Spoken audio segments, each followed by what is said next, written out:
Salut, c'est Jean-Marc de l'Académie Running et Trail.net. J'espère que tu vas bien. Et dans cet nouveau podcast, je vais te donner 7 intérêts à faire de la musculation ou du renforcement musculaire lorsque tu es coureur à pied. Mais avant cela, tu sais que tu peux rejoindre notre canal officiel sur Telegram. Hein. Tu vas voir que j'y partage des stratégies d'entraînement, également des fiches pratiques à télécharger, des audios, des vidéos. Également, tu vas voir qu'on y fait des salons vocaux, c'est comme où c'est qu'on se retrouve en direct pour discuter de notre passion de la course à pied. Et bien sûr, tous mes tests au niveau matériel, nutrition, etc., etc. Vraiment, je t'invite à cliquer en-dessous, à nous rejoindre dans ce canal officiel de l'Académie Running et Trail. Tu peux aussi activer la cloche si tu es sur YouTube, hein, pour être alerté des prochains podcasts ou vidéos qui pourraient arriver. Maintenant, c'est parti. Quels sont les intérêts ou les bénéfices de faire de la musculation, du renforcement musculaire quand tu es coureur à pied? On sait que lorsque tu pratiques la course à pied, notamment avec la répétition et avec les impacts qu'il y a au sol, plusieurs groupes musculaires sont sollicités. Les mollets, on a les fessiers, évidemment, les muscles des pieds, il ne faut pas les oublier, toute la sangle abdominale et les lombaires, et bien sûr, on a l'ensemble des cuisses, que ce soit les quadriceps ou les ischio-jambiers. Alors, on peut, même si ces muscles-là sont sollicités lors de tes entraînements, que tu cours 3, 4 ou 5 fois par semaine, le renforcement musculaire ou la musculation a de nombreux intérêts pour toi. Et il faut vraiment pas passer à côté de ça. Tu as, en premier, prendre de la force. Ça paraît logique, on renforce un muscle en faisant des exercices, on va prendre de la force. Ça va aussi permettre de renforcer la capacité des muscles, des tendons et des os à supporter les contraintes, notamment au niveau des impacts.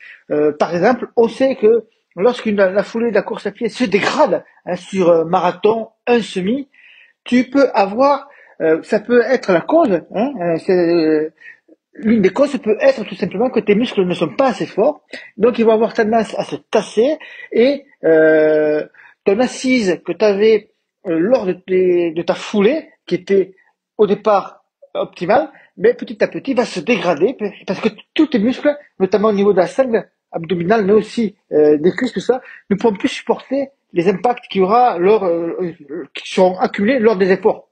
Donc ça, c'est un point très important. Après, ça te permet aussi d'améliorer ta composition corporelle. Là, je te parle du pourcentage de masse musculaire, puisque tu vas muscler.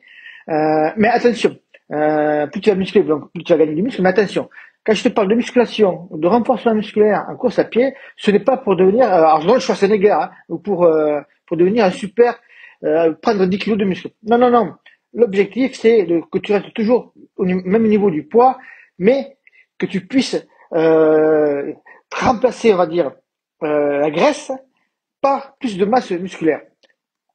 Ça va te permettre aussi de corriger les faiblesses et les déséquilibres musculaires. On peut le voir, par exemple, lorsque tu cours, lorsque tu as une foulée, tu peux avoir une foulée qui est rasante, mais avec un temps dans l'espace, on va dire, lorsque tu fais le rebond, lorsque tes deux pieds sont suspendus en l'air, qui n'est pas assez performant, c'est-à-dire qui ne dure pas assez longtemps et qui est trop court.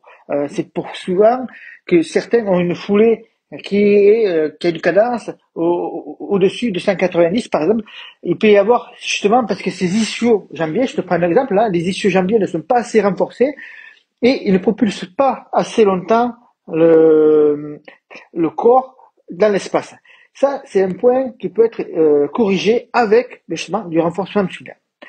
Ça te permet aussi de préparer tes muscles à courir, à monter ou en descente. Ça, en trail, on a l'habitude, mais ça peut être effectivement égal.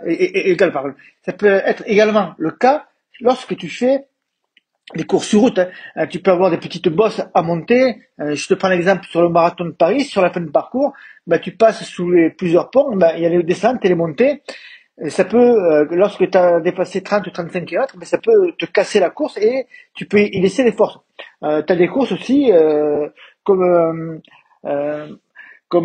alors je sais pas si elle existe toujours, tu vois, je me pose la question seulement, je voulais prendre cet exemple-là. le Paris-Versailles. Paris-Versailles, tu as quand même la Côte des Gardes à la fin, pour ceux qui l'ont fait, qu'il faut quand même se la taper. Donc, je sais pas si elle existe cette course-là, tu vois, j'ai le doute là-dessus. Mais bref, tu as des courses d'entraînement, tu as des courses où c'est que tu as besoin de renforcer tes muscles. Alors bien sûr, j'en ai parlé, les deux derniers intérêts, c'est tout simplement d'améliorer les performances. Tu vas améliorer tes chronos parce que tu vas être capable de tenir plus longtemps une allure donnée parce que tes muscles sont plus forts. Et ça va te permettre aussi d'améliorer ton économie de course. Voilà, grosso modo, tous les intérêts que tu as à faire du renforcement musculaire et de la musculation. Dans un prochain post-task, on verra justement combien de fois par semaine il faut que tu fasses de la musculation ou du renforcement musculaire et combien de temps cela doit durer. Je te donnerai, selon 3 différentes phases, je te donnerai des exemples du nombre de séances que tu peux faire. Ça, c'est dans le prochain podcast. Et je t'alerte que surtout, on a un programme qui... alors maintenant, les programmes d'entraînement nos programmes d'entraînement ne sont plus disponibles tout le temps en permanence, tout simplement parce qu'on a rajouté quelque chose qui prend du temps, qui est tout simplement la permanence hebdomadaire, c'est-à-dire que tu as des créneaux horaires quand tu es membre de notre programme et tu peux discuter avec moi pendant 15 minutes de tes entraînements, de tes soucis, si tu as des questions à poser, tout ça, en plus du support par mail, en plus du support à travers notre espace membre. Donc tu peux me contacter à tout moment et ça, je trouve ça c'est très bien. Par contre, forcément, on limite le nombre d'entrées et de places. Et cette semaine, alors je sais pas à quel moment tu vas écouter cet audio, cette semaine, c'est la semaine de notre programme La Foulée Efficace, où c'est qu'on a 2 axes de progression pour toi. Un d'un côté, le renforcement musculaire, comme je viens de te voir, et de l'autre côté, améliorer ton économie de course. Et pour ça, on a joué 2 programmes ensemble, où c'est que tu vas pouvoir justement, tout en continuant à t'entraîner en course à pied, parce que c'est souvent le plus difficile, c'est de savoir quand placer les séances et de trouver le bon dosage de l'intensité aussi des séances de renforcement musculaire ou de musculation lorsque tu veux progresser de ce côté-là. Donc on te propose des blocs de 6, ou plutôt de 8 semaines d'entraînement autour du renforcement musculaire et de l'amélioration de ton économie de course. Ce programme, je te mets le lien en dessous, il est disponible. On aura l'occasion d'y revenir cette semaine. Si il n'est plus disponible, eh bien, il faudra que tu attendes la prochaine session qui soit ouverte, qui peut être dans 1 ou plusieurs mois. Donc voilà, je te mets le lien en dessous. Laisse-moi tes commentaires si tu es dans notre canal officiel de l'académie ou si c'était sur YouTube. Je te dis à bientôt et bon run. Ciao, ciao.